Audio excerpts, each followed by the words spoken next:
In this video, I'll go over the points of philosophical chairs. I think you'll like it. It's debating, but it's very controlled and it doesn't look like anything you see on TV. So what is or are the philosophy of philosophical chairs? It's a way of setting up a two-sided discussion so that more students get a chance to speak and no one talks over anyone else. And here's how it works. Choose a side. The discussion is based on a statement. If you agree with the statement, you will stand or sit on one side of the room. If you would disagree, you'll stand on the other.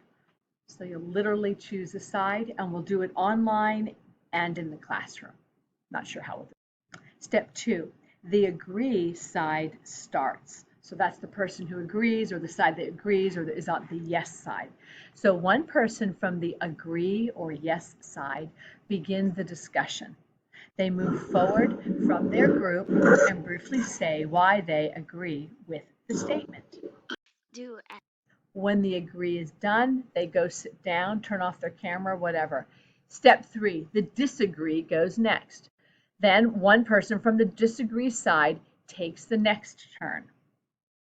So the disagree person first, when they come forward, they give a quick summary of the last person's statement. Usually that's just one sentence.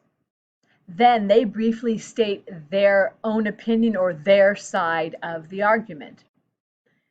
The discussion continues like this, with each side taking turns, always restating the other side's last point before making their own. So we start with the agree, then the disagree, then go back to the agree, and then the disagree. So that's going back and forth, but you always begin your side by restating what the other side just said.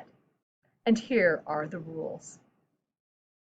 Support your ideas with evidence from at least one text. Prepare ahead of time by reading and making notes on a text and have it with you to refer to during the discussion. There's no off the cuff, off the top of my head conversation. You share the floor.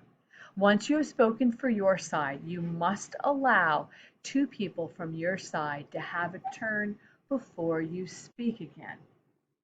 So it's not always the same agree arguer. Remember to respectfully restate or summarize the last point made by the opposing side before sharing your own thoughts. A great practice I've seen in past years is jotting down what the other side said before coming out. If the discussion changes your mind, you get to move to the opposite side. And we'll figure out how we're going to do this in an online space. But it's just very quiet and calm.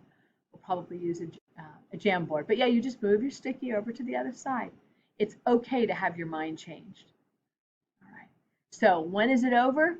When time runs out, when no one has anything new to say, or when all members of one side have moved to the other side.